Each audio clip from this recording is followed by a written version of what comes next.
Bore-da. Hello everybody, and thank you for joining us on this session looking at the planning template. The idea about this document is that it's very flexible and very open. There is nothing particularly prescribed in the way that you might choose to use it. It's based on a series of prompts, and the idea is that they can draw out both the priorities that have to happen if you are somebody who's going to be becoming a ministerial by the end of the year as proposed, but also it hopefully sets out some thinking that can be done for those rectorial benefices and ministry areas that have been established for longer. So hopefully it suits both parties and gives you something to be thinking about and planning for. At the base, you've got 5 different sheets. We're on the schedule at the moment. Ministry, outreach and engagement, children, young people, and finance, governance and buildings. Each of these is obviously aligned to the vision in the hope that you're able to think about the wider vision under those 4 areas.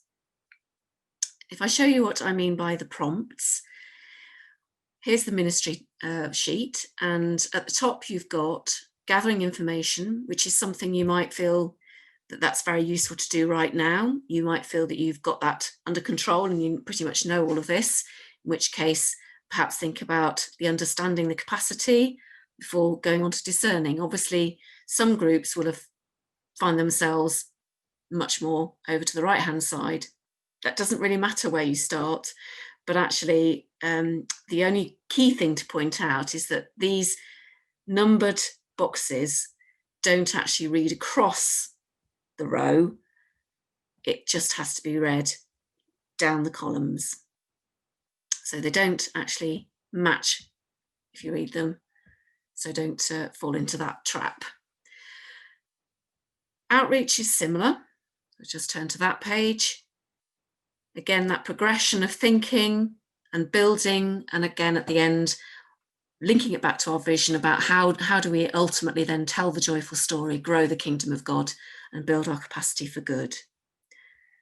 Children and young people, same pattern, and then finance, governance and buildings, again building towards having robust structures in place, good financing practices, clarity of roles and so on. So if I just turn back to ministry as an example, you may feel that you want to approach this as a RAG rating, red, amber, green, indicating whether it's something you are familiar and happy with or whether some significant work needs to be done. So for example, you might look at number M1.1 and think, okay, we're very confident in that one, happy with that, got all that information, let's mark that green. Come to number 1.2, that's something that we probably need to do a little bit of work on, so we'll give that an amber.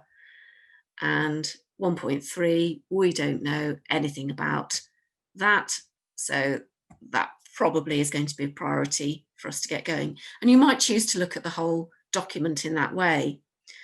But what I would stress is that this is representing a huge amount of work, so please don't feel that you actually have to do absolutely everything within these pages. It would be overwhelming and far too much.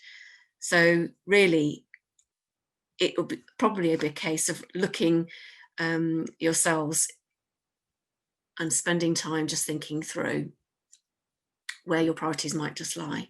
So I'm just going to turn those back. So that's one way of doing it, by RAG rating. The other is by doing simply, just turn that back, simply by saying, reading across and thinking, actually, we're not going to bother with doing that bit at the moment because actually we feel we need to do something over here. And for example, we're going to do M4.2. So we're going to copy and paste that. And this is where the schedule comes back, because the schedule offers at the bottom a table whereby you might say, okay, that's a piece of work we think we need to do in the period January to March. We also feel that we need to do, for example, this bit from children and young people at this point in our year. So let's put that. And hopefully you can see that this is the least amount of writing possible by just copying and pasting. But it gives a plan, it gives a structure to the things that you feel you want to be talking about at this time of the year. We've put in suggestions at the top here about actually having already thought through what needs to happen about finance and governance and when.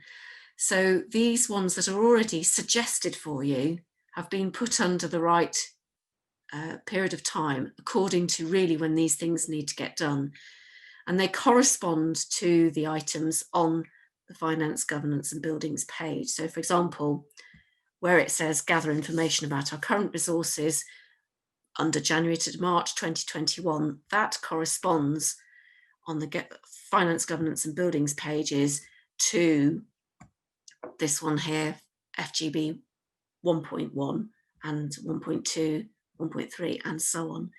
So those pieces of work we're suggesting are the ones that get done now. Now, of course, some of you are way ahead of that, and you might be thinking at this point in time about 3.1. That's absolutely fine.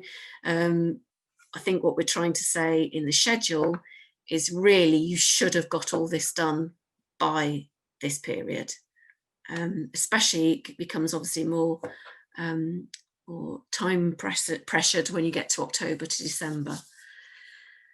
So that's the feel behind the document. We hope that that is helpful. It's an offer to you in the way that you might approach your planning. It's not the only way. There are probably several others, but this is one way of doing it. And hopefully what we've laid out for you are some of the things that really are priorities and some of the things which just will inform your wider thinking about ministry. We hope it's helpful, and we would really like to know if you've got any questions or in fact how you just get on with it. That'll be really helpful to have some feedback, and please, if you've got any questions, then do get in contact. You can get in contact by writing an email to diocese.llandaff@churchinwales.org.uk or phoning the central office. But please do let us know how you get on, and hopefully it's helpful for you all. And good luck with it. Thank you.